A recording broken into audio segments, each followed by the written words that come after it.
अब कभी नहीं छूटेंगे आपके फेवरेट टीवी शोज ZEE5 के साथ बिल्कुल फ्री। दुआ के बारे में तूने अनाप शनाप कहा ना तो तेरी जुबान पे जलता हुआ अंगारा रख दूंगी मैं। मक्कार कहीं की धोखेबाज, मैं तेरी जान निकाले क्या तू? मेरी इस हालत की जिम्मेदार तुम भी हो। पहले मेरे साथ मिलकर उस दुआ के खिलाफ साजिशें की और अब उसके साथ मिलकर मेरे खिलाफ साजिशें कर रही हो। दुआ की मुरीद बनकर बैठ गई हो। हाँ, हूँ मैं दुआ की मुरीद, क्योंकि मौत के बाद मुझे जन्नत में जाना है। तुझ जैसी बदमाश बेहुदा इंसान का साथ दूंगी ना तो मेरा अल्लाह मुझे जहन्नुम में भी जगह नहीं देगा। तुम्हें जहन्नुम में जगह मिलने भी नहीं वाली है गुलनाज बेगम, क्योंकि मैं इस दुनिया में ही तुम्हारे लिए जहन्नुम बना दूंगी।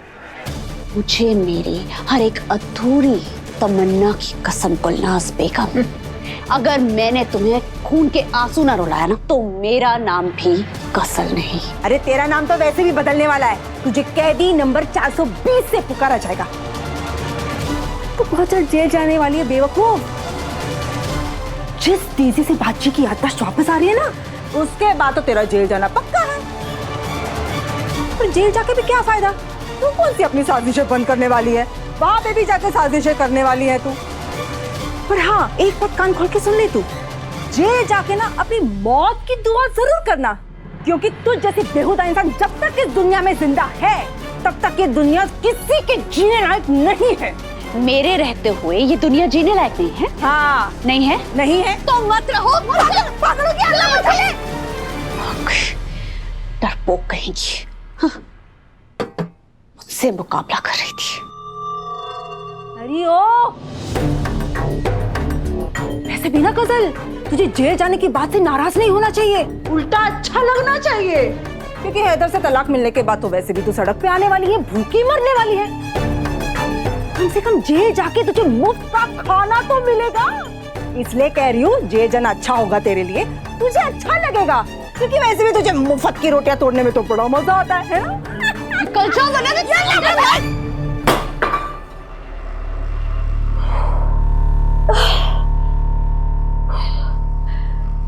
मौला, मुझे ठंडे दिमाग से कोई तरकीब निकालनी होगी। अगर उस हिना की याददाश्त वापस आ गई और उसने होशावास में मेरे खिलाफ गवाही दे दी तो मैं कहीं की नहीं रहूंगी।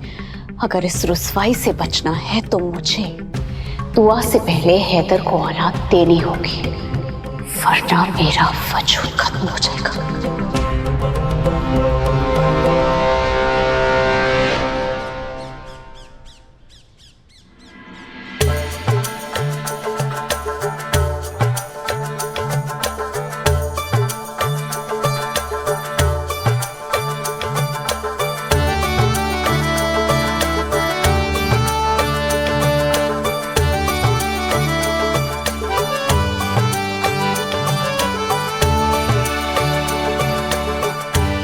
ऐ खालिकुल कायनात, ऐ रात के सीने से सूरज को निकालने वाले मेरे मौला, हमारी जिंदगी से गम के कांटे को निकाल दे।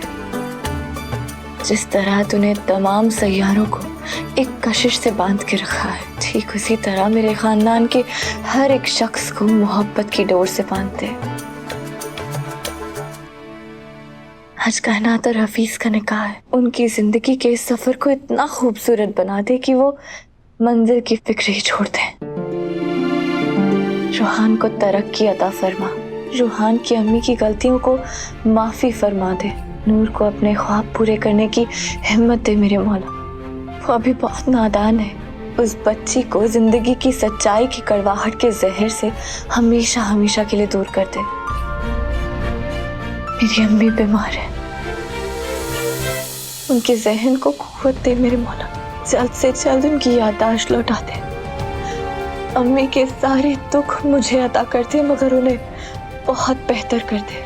मेरे हैदर को औलाद की खुशी से अता कर दे मेरे मौला।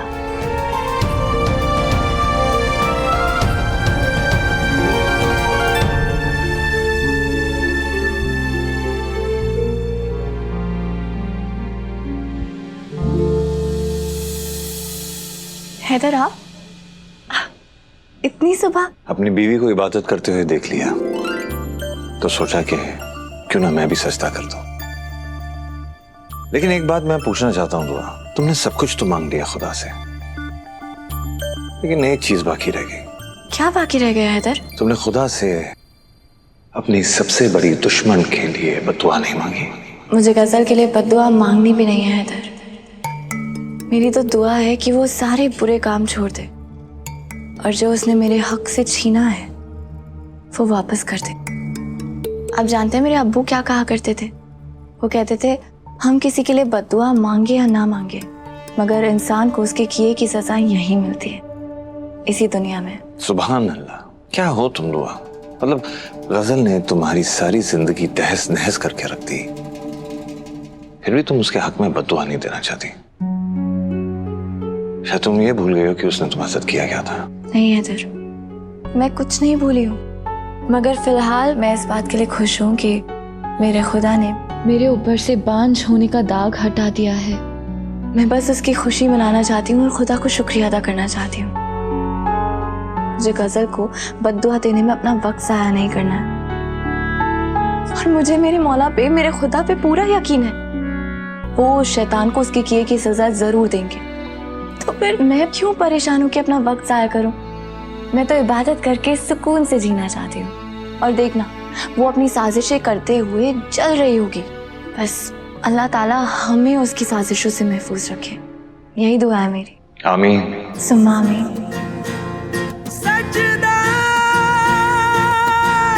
एक बात सोच सोच के मुझे बेहद अफसोस हो रहा है। कैसा अफसोस? अफसोस इस बात का कि एक उम्र गुजारती मैंने अब्बू के साथ, लेकिन उनकी तरह मैं लफ्जों का जादू बिखेरना नहीं सीख पाया। अगर शेर व शायरी मुझे आती तो जरूर ये बयां करता कि तुम कितनी खूबसूरत लग रही हो। सच कहूँ हैदर, कहो। आपको शेर व शायरी की जरूरत नहीं है, आप बस मुझे प्यार से देख लिया कीजिए, वही काफी है। लेकिन मेरे लिए सिर्फ देखना काफी नहीं है ना दुआ, क्योंकि मैं तो तुम्हारे साथ झूमना चाहता हूँ, अपनी बाहों में लेकर अपनी मोहब्बत का इजहार करना चाहता हूँ दुआ। मेरी ही राय मानो तो आज बाहर मत जाना। अगर तुम बाहर जाओगी तो मेहमानों को ऐसा लगेगा कि दुल्हन तुम हो, और कायनात और हफीज के बदले में हमारा निकाह दोबारा करा देंगे। तो इसमें हर्जी क्या है? जो रिश्ता एक बार एक डोर से बंध चुका है, तो उसमें एक और गिरा लग जाएगा तो वो रिश्ता तो और भी मजबूत हो जाएगा। अच्छा, अगर ऐसी बात है तो इस रिश्ते को और मजबूत कर देते हैं। क्या कर रहे हैं आप हैदर? जो डॉक्टर ने कहा बस वही कर रहा हूं। उन्होंने कहा ज्यादा देर नहीं लगानी चाहिए, इसलिए इस नेक काम की बिस्मिल्लाह कर रहा हूँ। हैदर, वैसे जो उम्मीदें देर से पूरी होती हैं ना, तो वो और भी ज्यादा खूबसूरत होती है। बिल्कुल तुम्हारी आंखों की तरह। Z5 ऐप डाउनलोड करें और देखें सारे एपिसोड्स बिल्कुल फ्री।